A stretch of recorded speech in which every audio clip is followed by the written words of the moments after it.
Sharma Show. I'm your host, Nolan, and today my guest is Claudia Glover, who is an undergraduate communication studies major at Eastern University and raises seeing eye dogs. She's pursuing a career in marketing and social media communication and creating a website in the process to promote that. And she will be starting her own podcast and blog called Claudia's Communication Corner, which will happen in a few months, sort of like that. So, Claudia, welcome to the show. I'm glad you're here. Thank you for having me. Sure. So, obviously, I love to get into what you're doing with raising seeing eye animals because that's something that I know little about. And I think they definitely do a huge service. I'm sure you know as well. So, the mission statement that I found is that seeing eye dogs enhance the independence, dignity, and self-confidence of people who are blind through the use of specifically trained seeing eye dogs. So Mhm. looking at that, people are like, "Wow, that's a lot of vocabulary to cover there." But Yeah. how do you, from your experience of raising seeing eye dogs, how do you see them benefiting society and helping people out that need the service? Yeah, definitely. So the Seeing Eye is in Morristown, New Jersey. It is actually the oldest guide dog school in the nation. There are others scattered throughout the United States, and obviously there's some Canadian ones and some in Europe as well. But yeah, so they have a puppy raising program, which is what I am a part of. So my job as a puppy raiser is I receive a cute little fluffy tiny dog at 7 weeks old, and I have them for a little over a year. My job is to give them exposure and obedience training. So very simple. So my job is just taking them places and getting them used to different environments and surfaces. And then I teach them simple commands like sit, down, and rest, and to use the bathroom on command as well. And once we have them for a little over a year, they go back to the Seeing Eye in Morristown, New Jersey, and they are trained for a duration of about 4 months. They're assigned to a trainer, and they form a bond with them, and they learn the specific commands of such as right and left and forward, things like that. And once that 4-month training is up, most dogs are ready to be matched with a visually impaired person, where the students, the people who are blind, actually come and stay at the Seeing Eye for about 3 weeks and bond with their dog, whether it's their first dog or they're returning for a new dog. So they spend a lot of time bonding with the dog, and then they're ready to go home and take the dog home. But yeah, so independence and dignity, that's definitely the part of that slogan for the Seeing Eye. Specifically, there are, obviously other types of service animals. Obviously, I'm more familiar with Seeing Eye dogs than most, but they definitely benefit the community of people who are visually impaired, giving them that freedom that they don't have when they don't have a dog. So for instance, people who don't have Seeing Eye dogs or don't have a guide dog often will use a cane.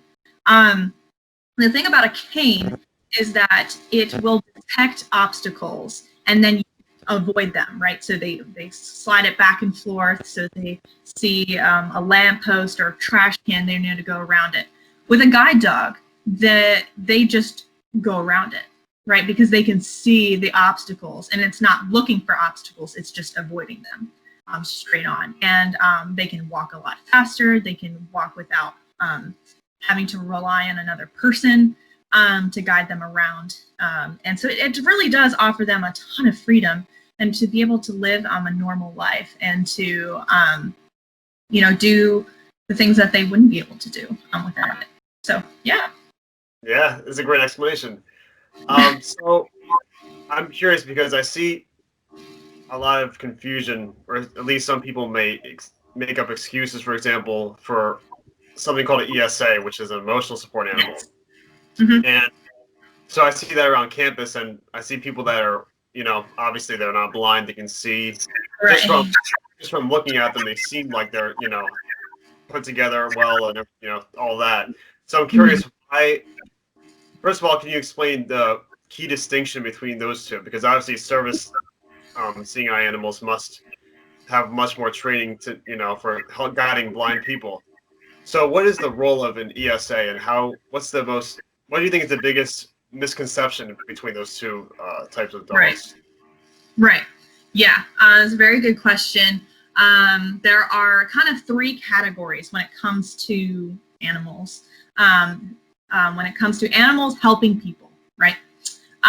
So there are therapy dogs or therapy animals. There are emotional support animals, and there are service animals. These three categories are completely distinct. I would argue that they do not overlap at all. And they are, like I said, they're just completely different. I even have a sticker on my water bottle. You know how much I love stickers. And, and Sure. it has a simple definition of a service dog. And the main idea is that you must have a disability in order to have a service animal. So it says a dog that has been individually trained to do work or perform tasks for an individual with a disability. The tasks performed by the dog must be directly related to the person's disability. And then it says two, not just a pet in a service dog vest. So the ADA, the American with Disabilities Act, gives a very clear description of what a disability is, and I can read that for you. It says, definition of being disabled is one who has a physical or mental impairment that substantially limits one or more major life activities, or a person who is perceived by others as having such an impairment. Some of examples of these major life activities would be seeing, like seeing eye dogs help with that, hearing, walking, breathing, communicating, or working. Because the disabled lack the ability to perform one or more of these examples, the law permits them to acquire particular aids to assist them. And the aid of having a service dog is covered by the ADA. Now, anxiety is not a disability. And a lot of people use anxiety as a kind of a gateway or a loophole when it comes to acquiring a service dog. And I also would like to preface that anxiety is a serious issue. I am someone who has greatly suffered from both anxiety and depression, and has sought correct help for it. And have done the work to heal from that. And obviously, I still struggle with it. I always will, to some degree. So I'm not devaluing the importance of anxiety, because mental health is something that is very crucial to take care of your mind as well as your body. So I do want to say that as well. However, it is not a disability. However, saying that, PTSD is considered a disability. That is listed specifically under the ADA, and I can send Millen actually some links for you that you can click on if you would like to read more about kind of what the law says under the American with Disabilities Act. So PTSD is considered a disability. So if you're a veteran who is suffering from PTSD, or you've undergone some trauma, that is considered a disability under the ADA. An emotional support animal, by definition, is a pet. And a service animal, by definition, is not a pet. So that's also something that a lot of people just don't know. So you walking into a store with your pet or with your emotional support animal is not okay. In fact, it is actually detrimental to people in the disabled community. And I can expand on that a little bit more. Yeah, for sure. I just want to get I wanted to ask that question for sure. Like, why do you? Well, what do you have an opinion on why it's detrimental, or like any information to describe that? Because that'd be very helpful. Yeah. Yeah, so it actually can be very detrimental in two different ways. I will speak on how it indirectly hurts those with disabilities who have legitimate service animals, and how it directly hurts them. So I'll start with how it hurts directly. You can actually find, I follow, a lot of puppy raisers who share stories and things like that in articles. So I've read quite a bit. There was a woman with a German Shepherd guide dog that she had for many years. And something side note, it takes thousands and thousands of dollars to train a singular legitimate service animal. It takes a lot of time and a lot of money. And the Seeing Eye actually benefits from many donors, many generous donors that actually allows them to function as a nonprofit organization. So that's something to add as well. It's very costly. And so this woman, so back to the story, this woman had a guide dog. She was just in a grocery store getting her groceries. She does on a normal day. Someone came in with their pet with a service dog vest on their dog. The dog was clearly misbehaving. A legitimate service animal has been specifically trained not to misbehave. So off the bat, if the dog is misbehaving, it's not a legitimate service animal. The dog was misbehaving, and the dog actually was aggressive and bit the guide dog in the grocery store. Wow. And the poor woman was so caught off guard. She's blind. She didn't know what was happening. She felt very unsafe.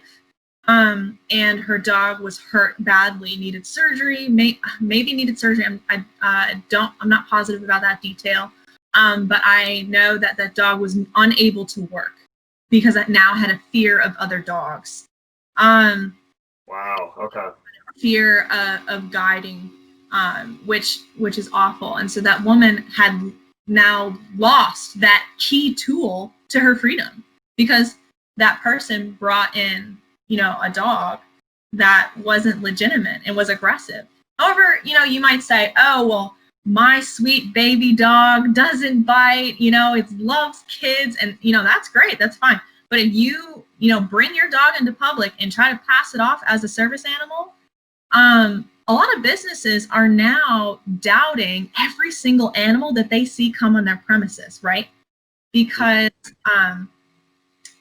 for HIPAA, right, you can't ask someone about their medical, history unless you're a physician, right? So you can't just go and be like, oh, what's your disability, right? That, first of all, that's rude. You don't want to say that to someone, right? But you also, like, legally can't ask someone that, right? It's not only rude, but it's illegal. So businesses and corporations are having a really tough time with this, right? They're like, well, it's clearly not a service animal, but I can't ask them, like, why they have the dog and, like, that kind of thing. And so that's why the American with Disabilities Act actually created specific questions that are legally you are allowed to ask. And I'll get to those in a few minutes here. But I wanted to go back to kind of the direct and indirect way. So your pet is obviously unpredictable if it's not specifically trained for a disability. So you never know what it could do directly to a service animal in public. It could also be a distraction to service animals. And so transitioning to the indirect, which I touched on a little bit, these businesses are now doubting, right? They're questioning these dogs that come into their campuses. They're saying, well, is it a service dog? Well, I can't ask, like, what do I do now? And so then they end up turning away or telling a legitimate service animal that they can't come, into their store or something like that, which is also illegal. And You can't do that either. So Right. they're caught in this kind of double bind. They don't know, how to function. And what happens is they either give up and they allow anybody to bring in their dogs in the store and they cause a disruption and a scene, or they get in trouble for turning away all dogs, including legitimate service animals, and then the police have to get involved because they have to clarify with them. So I think the key is to bring this awareness of what the American with Disabilities Act says, and so that they know specific questions that they can ask. Let me see if I can find them. And one of them is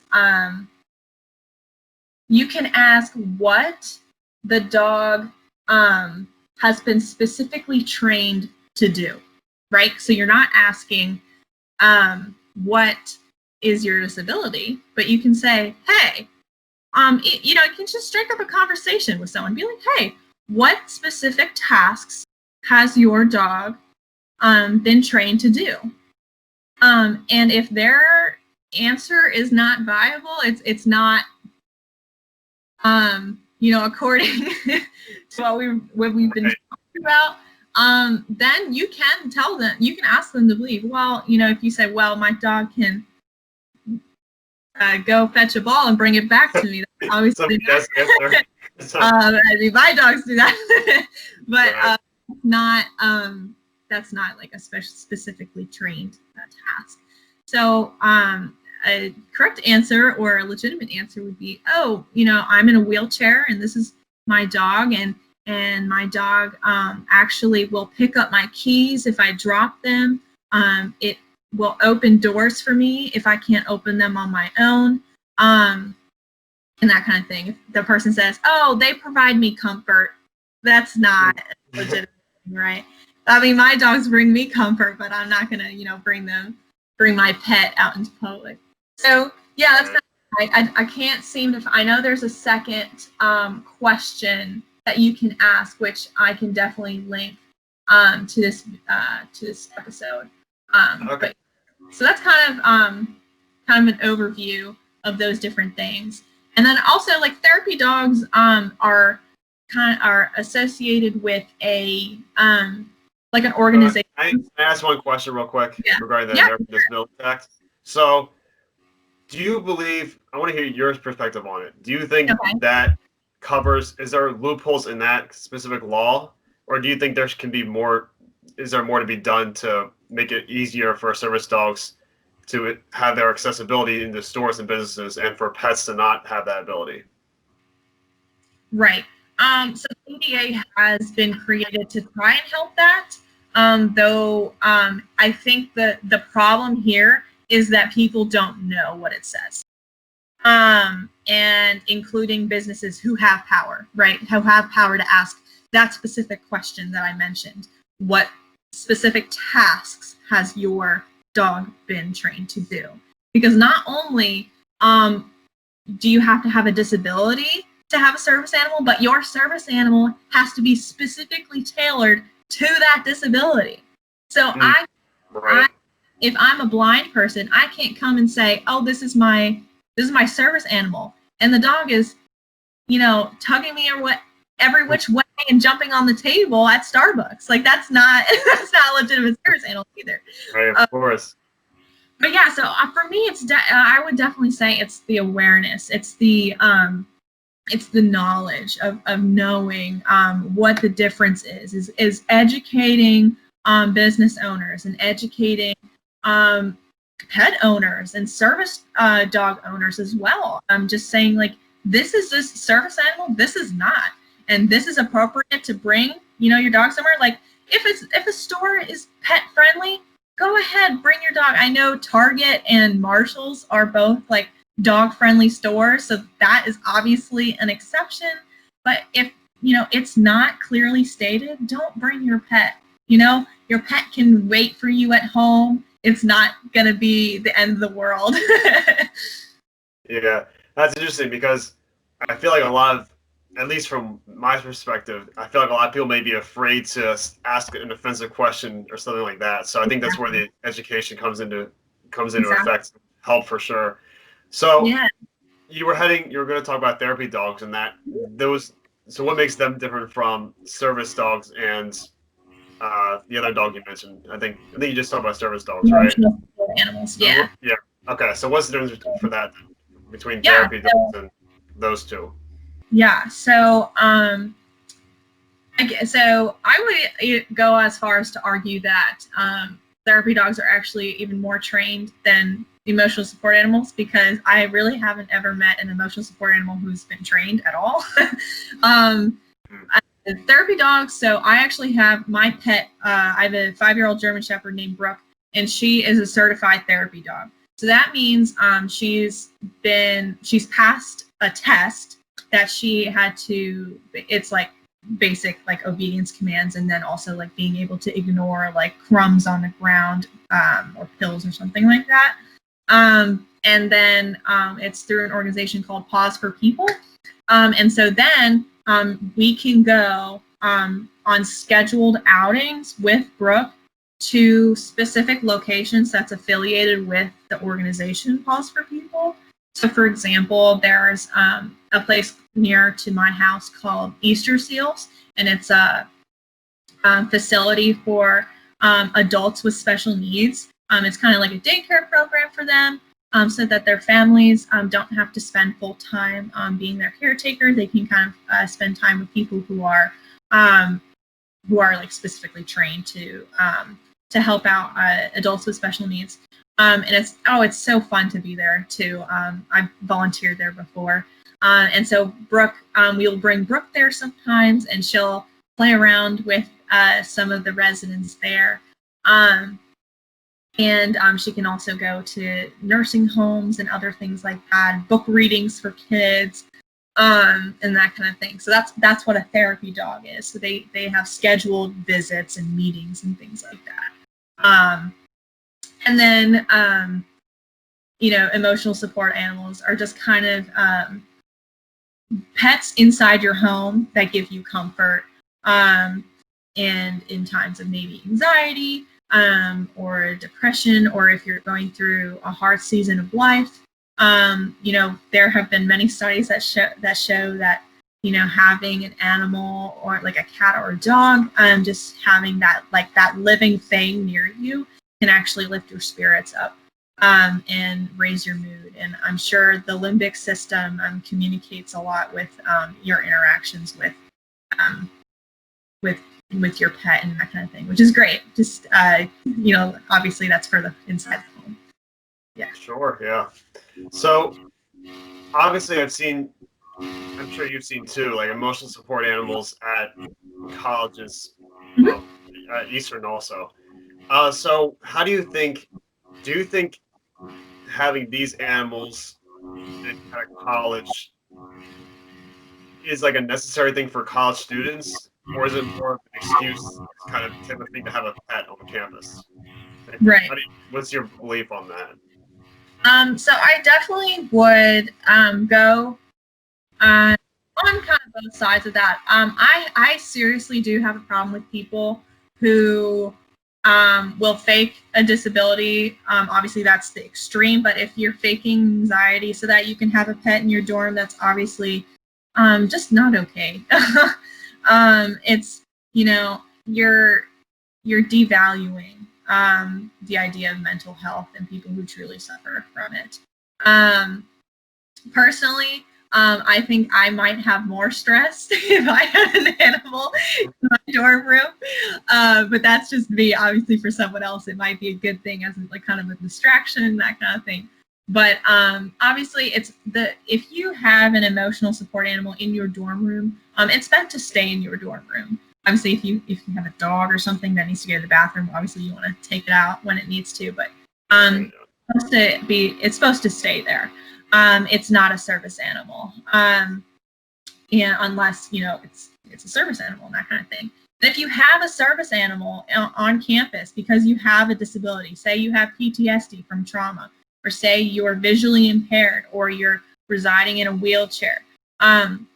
Obviously, I know there was a seeing eye dog that lived at Eastern a couple years before my freshman year. That's great. Also, something to know, another great distinction is a service animal is never to be pet by anyone except the handler. And I have seen people who have their service animals on campus or other places, and they're allowing people to pet that dog. That is not okay at all. A legitimate service animal is never to be touched while on duty, while being handled by the handler. So the only way that they can be pet is when they're off duty. So for seeing eye dogs, I know like once they're in harness, they're focused, and they are looking to do their job. Once the harness is off, it's a lot of times it's like they have two personalities. They're like working dog and then playful dog. The dogs, once you take off the harness, they're getting into trouble in the house, and they're getting into the trash or something like that. I've heard stories of that. But and obviously you can play with a dog that's been deharnessed, if that makes sense.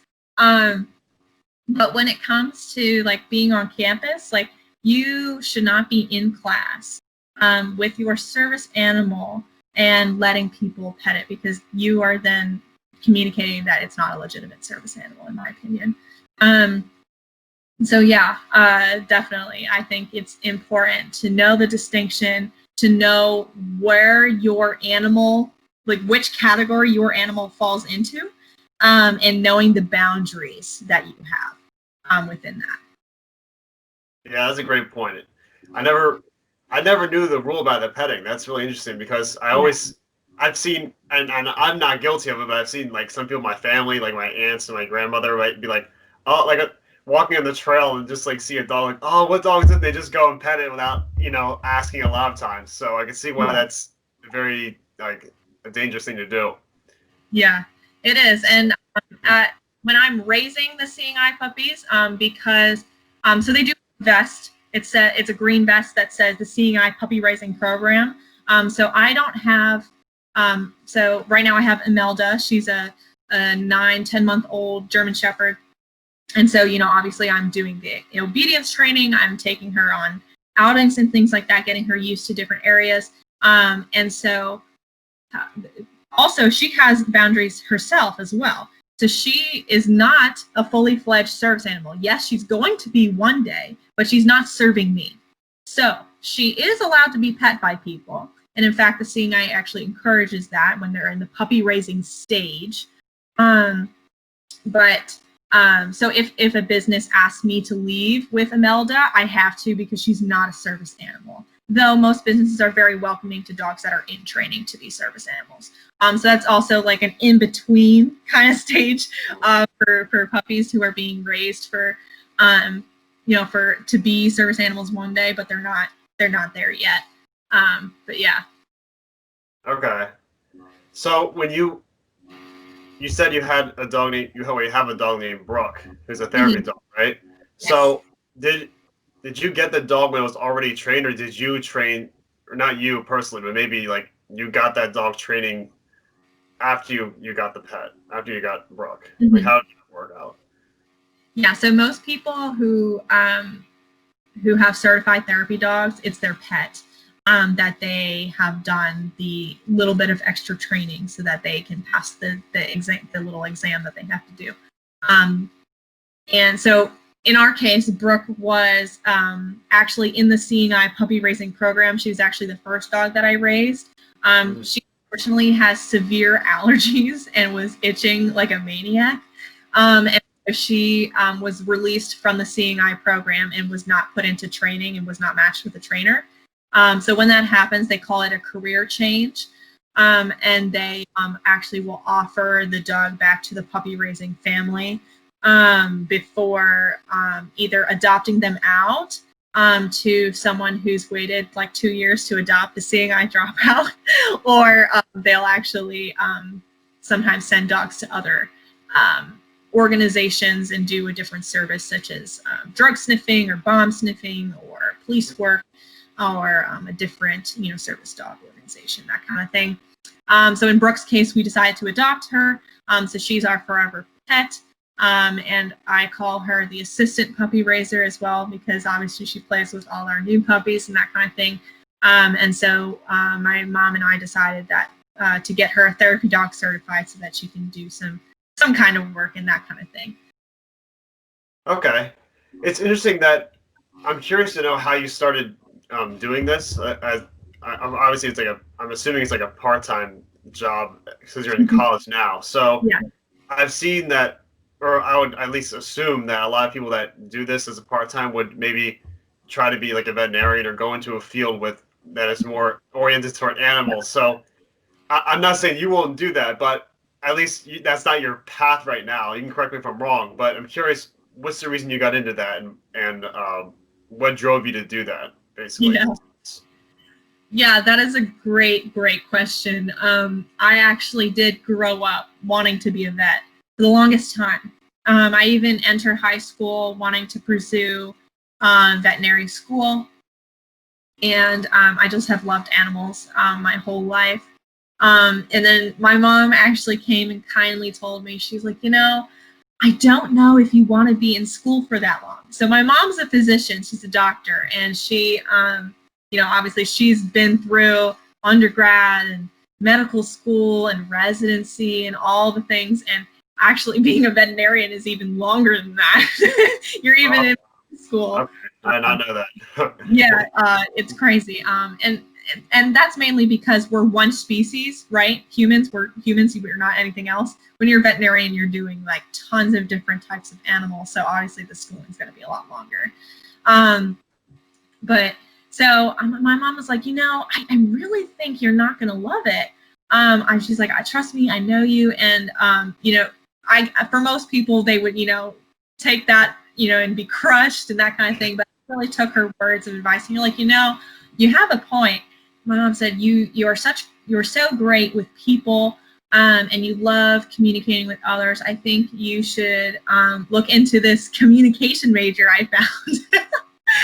And at that point, I was looking for schools and what I wanted to major in. This is like freshman, sophomore year of high school. And so I looked into that major and I said, this really looks like it's up my alley.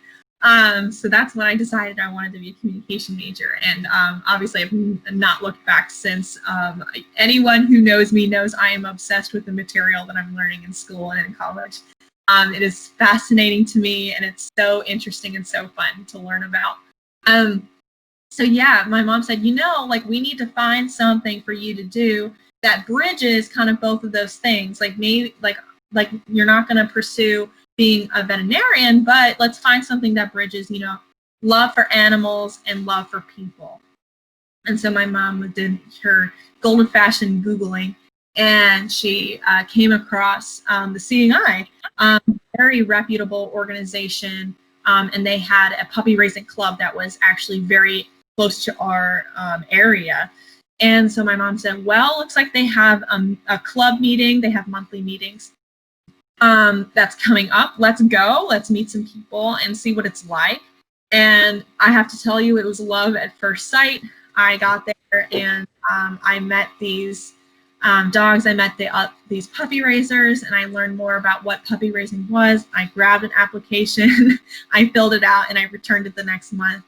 And I got Brooke, my first Seeing Eye puppy, German Shepherd, August 31st, 2015 or 14. No, 15. Yeah, 15. And so, and so that's how it all started, actually. And so I think I'll be, as long as I'm in this area, I'll be puppy raising for the rest of my days. I know that for sure.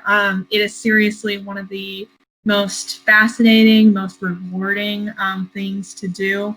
I love the spiritual symbolism that it actually comes to.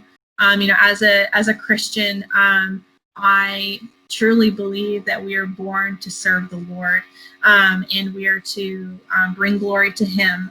The chief end of man is to glorify God and to enjoy Him forever, right? And so these dogs are bred to serve someone one day, and that is their life's purpose. That is their life's goal. And nothing could be more inspiring than seeing this little puppy who is going to help someone and transform their life one day. So it's not only so fun and a lot of work. Let me tell you, the first few nights of having a puppy is a lot of lack of sleep, is all I have to say. Them screaming in your face. But you know, not only is it fun, but it's also just a great symbolism to see that and to kind of interact with them over the course of the year that you have them, and then also being able to see them guide their trainer throughout Morristown after they've been trained for 4 months, which I've been able to do twice, which is really fun. Great. So you mentioned the symbolism. I'm very curious to know, because obviously it sounds very simple when you put it in those words, like, you know, animals meaning to serve someone, which I think a lot of people wouldn't really consider that, like from first glance, like, oh, they're just like a pet.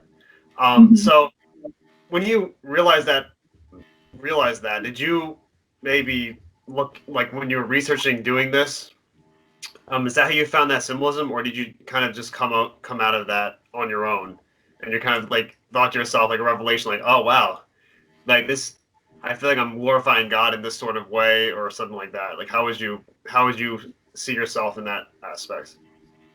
Yeah, it definitely came a little bit later after I had Brooke for a few months, and I definitely was a little bit of a self-revelation. I was just starting high school when I got Brooke, and I was still going to a youth group. And I remember just chatting with some people and talking about